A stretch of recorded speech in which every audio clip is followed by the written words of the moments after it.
And now, the Hall of Fantasy. Welcome to the Hall of Fantasy. Welcome to the series of radio dramas dedicated to the supernatural, the unusual, and the unknown. Come with me, my friends. We shall descend to the world of the unknown and forbidden, down to the depths where the veil of time is lifted, and the supernatural reigns as king. Come with me and listen to the tale of the Telltale Heart.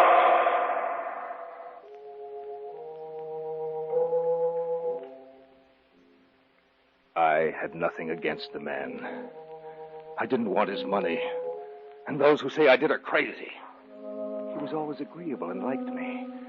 But there was one thing about him that bothered me. That eye of his. That pale blue vulture eye.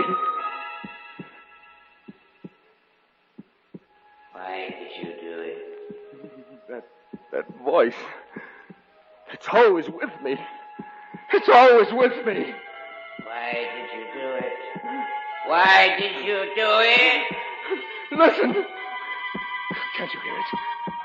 Slow, rhythmic beating.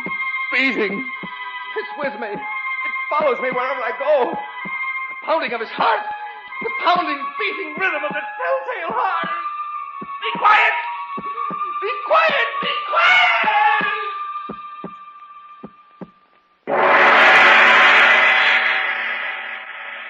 In just a moment, the Hall of Fantasy will present The Telltale Heart. And now for our story. Adapted for radio by Richard Thorne, entitled The Telltale Heart.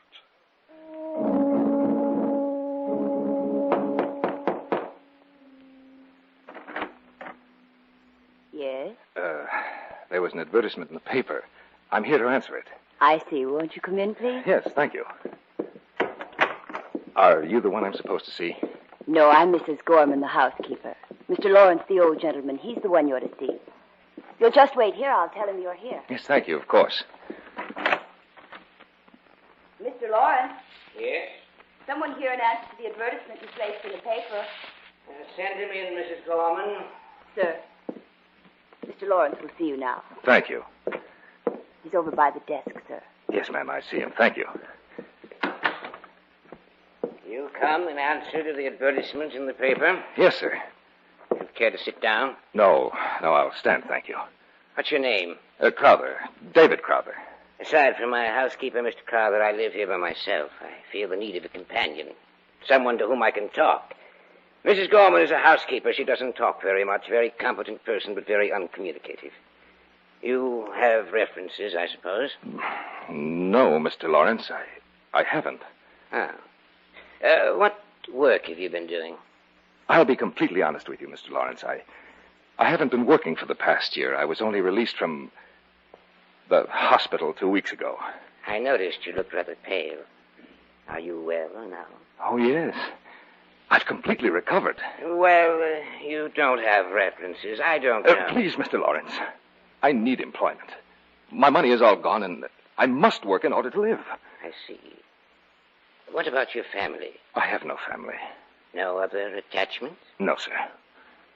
I'm going to take a chance on you, Mr. Crowther. Thank you, Of sir. course, your salary won't be too large.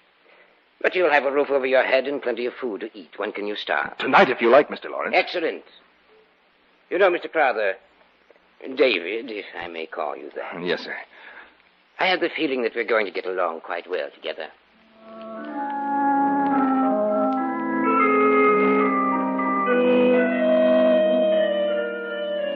I was with him for several months.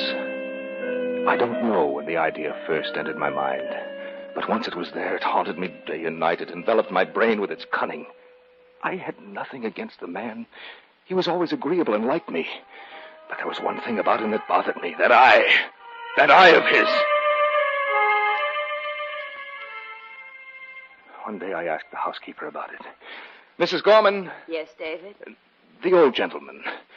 One of his eyes. Is there anything wrong with it? What? I don't think so, David. I hadn't noticed. To me, one of his eyes resembles that of a vulture. Pale blue it is with a cloudy film covering it.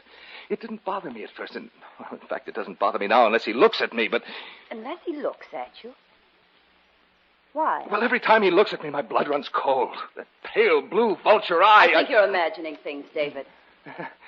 Yes, Mrs. Gorman. Perhaps I am imagining things. You won't say anything about it to Mr. Lawrence, will you? Of course not, David. I don't know what came over me. Of course, there's nothing wrong with the old gentleman, nothing at all. Yes, but there was. That eye of his. That pale blue vulture eye. Little by little, I began to hate him with all my heart.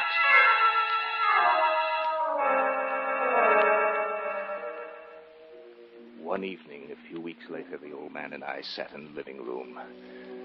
We had just finished dinner and were talking, as we usually did. Just as you say, Mr. Lawrence, we'll have to wait and well... What are you looking at? What, David? Are you staring at me? No, of course not. Yes, you are. Don't look at me like that. I'm not looking... Don't look at me! Turn it away, turn it away, turn your eye away. David, what's wrong with you? Nothing's wrong with me. Only your eye. It's like a vulture's.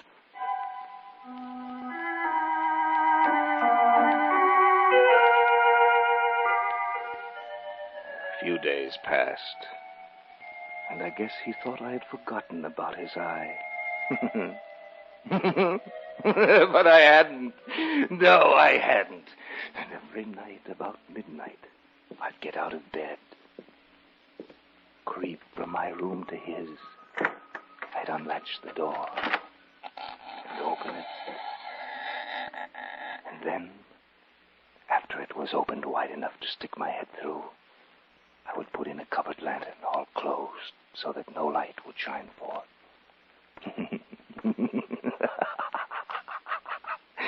And after I had my head in the room, I would undo the lantern so that only a single ray of light darted out. And I would shine it on his face to see if his eye were open. But no, it never was. Not then. I found the eye always closed. And you see, that made it impossible to do my work.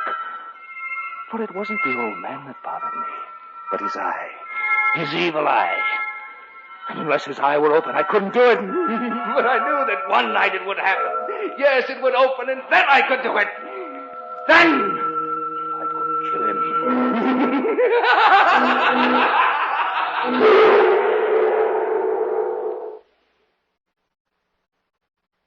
Back now to our story, adapted especially for radio by Richard Thorne, entitled The Telltale Heart.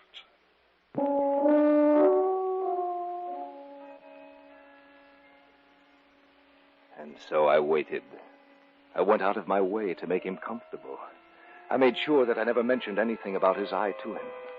And every morning I would go into his chamber boldly and ask him, "Well, Mr. Lawrence, did you sleep well last night?" Why, yes, David, I did. You didn't hear anything? Any noises? No, not a one. I'm glad of that. Why? Did you hear anything? No, not a thing.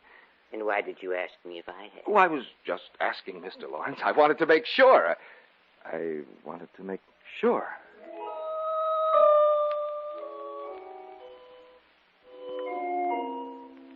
And he thought everything was all right. He was a fool, just like all the others. Well, how could he know? Yes, how could he know that every night on the stroke of 12, I looked in upon him as he slept? You know, David, I didn't sleep very well last night. You didn't, Mr. Lawrence? No, I had a bad dream. Oh? What did you dream about? I dreamt that someone was looking in at me while I slept. Just waiting for a chance to kill me. Well, that's just a dream, Mr. Lawrence. Nothing to worry about, you know that. Yes, I guess it was just a dream. Because the only people here are Mrs. Gorman, myself, and neither one of us would hurt you. You know that, don't you, Mr. Lawrence? Yes. I'm glad you're both with me, David. Just the same, I can't seem to get rid of that feeling. It frightens me. Don't worry about a thing, Mr. Lawrence. No, don't worry. I'll take care of you.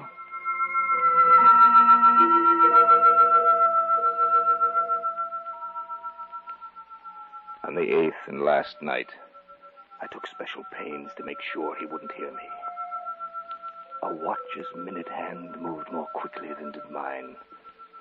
I crept out into the hallway, made my way to his door. His room was all black. Black as coal, black as midnight. I think he heard me, but I knew he couldn't see a thing. The room was too dark for that. I was almost in the room and about to open my lantern when my thumb slipped upon the tin fastening, and the old man was immediately fully awake. He sat upright in bed and whispered, "Who's there?" I said, "Who's there?" I kept still. I didn't say a thing. No, not a thing. And for what seemed like an hour, I stood there and didn't move a muscle. I knew he wouldn't lie down. He was sitting up in his bed, listening for what it was that had made the noise. The old man was in mortal fear. When I had waited a long time and still had not heard him lie back upon his bed, I resolved to open my lantern a little. Yes, just a little, just the tiniest bit. And presently, the tiniest bit of light struggled out. I directed it towards him like the thread of a spider. And finally it came to rest upon his vulture eye. And then I seemed to hear something. I didn't know what it was. I couldn't distinguish it at first, and I racked my mind to think of what it was. And then finally it came to me. Yes, that was it. It was the beating of the old man's heart. Who's in here? I could hear it distinctly. He was so afraid. Beat, beat, beat, beat, beat, beat. It went. I could feel its rhythm. The old man was in mortal terror. But I held the lantern motionless. I tried to keep the beam of the light focused on that terrible eye, that pale blue vulture's eye. The incessant drumbeat of his heart increased. It grew quicker and quicker.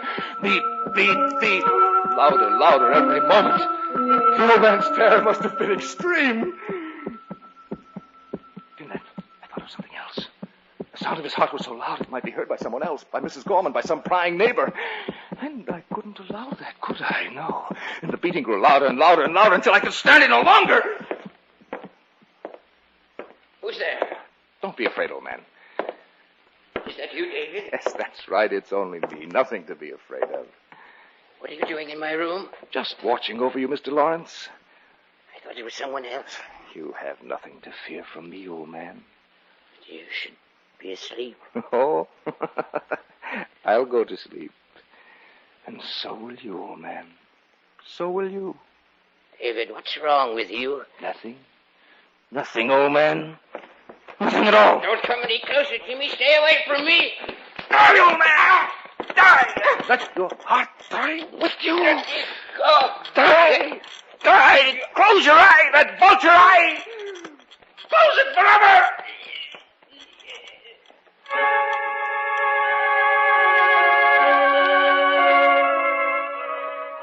I stood there in the darkness, looking down upon him. He was quiet now. Strange kind of stillness was upon him. For he was dead. His eye would trouble me no longer, and I knew that I had to dispose of the body. And I racked my brain to think of a place, and then it came to me. Yes, I pulled 3 boards from the floor. I had to work quickly. The blackness of night was fast changing to gray. I placed his body under the flooring very neatly, and then I boarded it up again. I did it so well that even I could hardly recognize the spot under which the body was hidden. Yes, his room looked as if nothing had happened. The striking of the town clock made me realize how late it was. Well, the job was over, and no one would ever be the wiser. Who's there? Mrs. Gorman. Just a moment.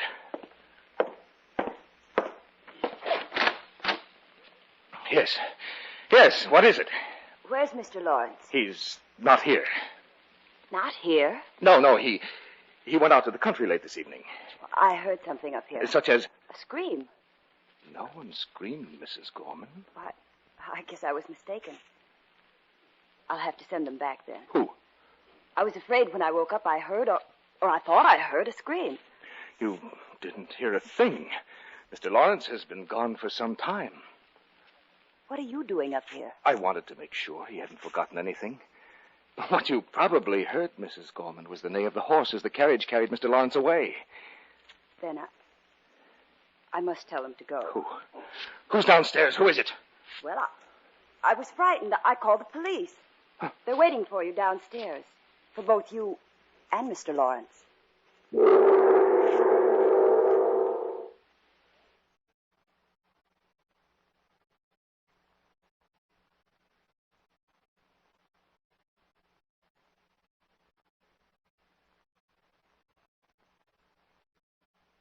Back now to our story, adapted especially for radio by Richard Thorne, entitled The Telltale Heart.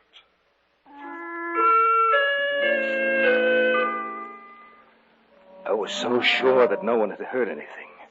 But Mrs. Gorman, the housekeeper, she must have heard him scream. Or did she hear the beating of the old man's heart? I went downstairs with her. Here's Mr. Crowther, officer. Thank you. Will you be needing me anymore? No, I don't think so. Good night, then. Well, what can I do for you, gentlemen? You'll have to pardon us, sir, for disturbing you. We received a complaint from your housekeeper about some strange noises she heard. Oh, she must be mistaken, officer. Nothing's happened here. The housekeeper said she heard a scream from upstairs. Oh, she must have been dreaming. Perhaps. But I hope you'll excuse us, sir, if we take a look through the house. Why, certainly, officer. I have nothing to hide. Well, where do you want to start, gentlemen? If you'll just show us around. With pleasure. Just follow me. I led them from room to room. I took them all over the house. I wanted to show them I had nothing to hide. I showed them every nook and cranny in the place except the old man's room. I wanted to save that till last. Don't you think this is enough? Finally, I took them into his room, and though they searched it exhaustively, they found nothing. I was quite pleased with myself. That housekeeper of yours must have imagined she heard a scream from up here. Probably just a nightmare. Well, perhaps what she heard was me. Yes, I had a nightmare, and I think I might have been the one she heard. Well, there you are. That's a simple explanation of it. Yeah, I often have nightmares, you know. We ought to go to her room and tell your housekeeper. Don't worry about it, Tom. It wasn't her fault. Yes. Well, as a matter of fact, how will she know who made the noise? She said there was a Mr. Lawrence living here, too. Oh, yes. Where is he now? Well, he isn't here. Well, that's evident. But where is he?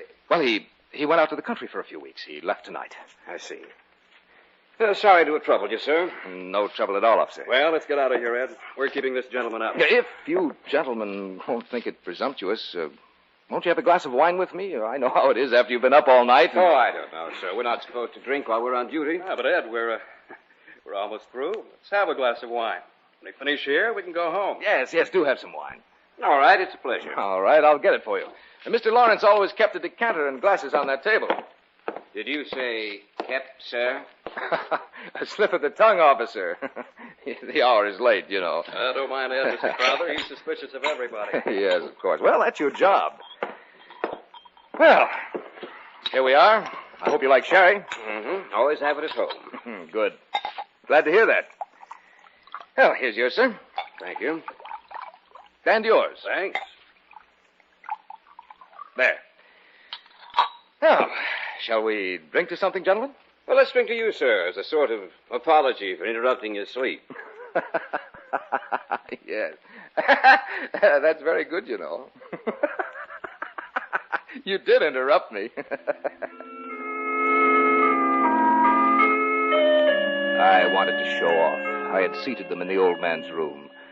And after all, in a way, this was a celebration, a token of my ingenuity. I'd seated myself on top of the very spot under which I'd hidden the body. We had one glass of wine, then another, and another. We were talking quite freely when I heard it. Won't you gentlemen have enough... What's that? What's what, sir? That noise. That beating. I don't hear anything. Anything wrong, Mr. Crowther? No, nothing. Nothing's wrong. Have some more wine.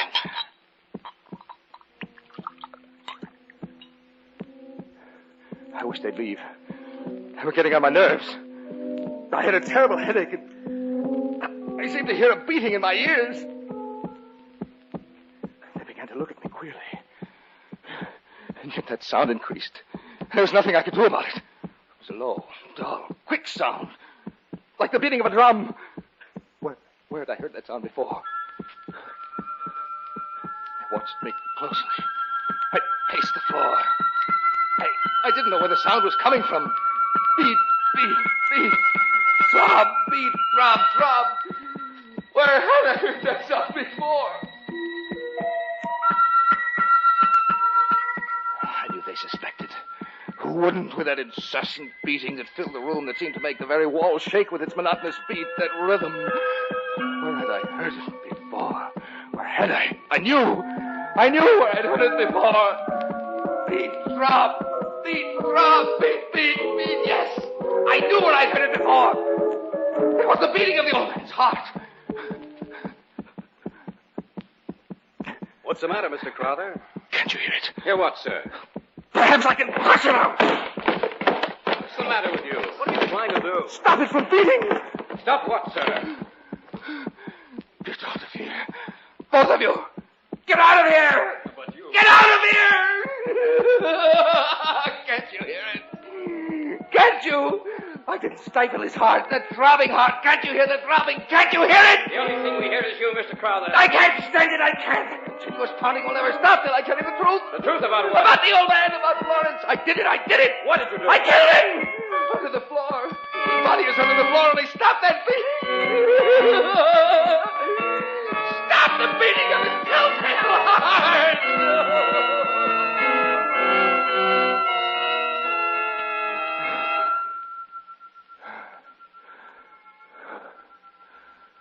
Why did you do it? That voice. It's always with me. Always with me. Why did you do it? Why did you do it? Listen. Did you hear it? Slow, rhythmic beating. Beating. Beating. It's with me. It follows me wherever I go. The pounding of his heart. The pounding, the beating rhythm of his telltale heart. Be quiet. Be quiet. Be quiet.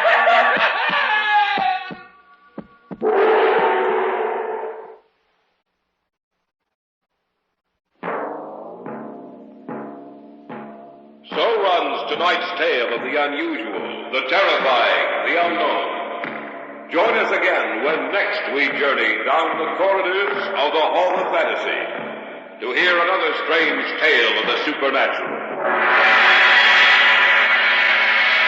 All characters and events portrayed in these programs are fictional, and any similarity to actual events or persons, living or dead, is purely coincidental.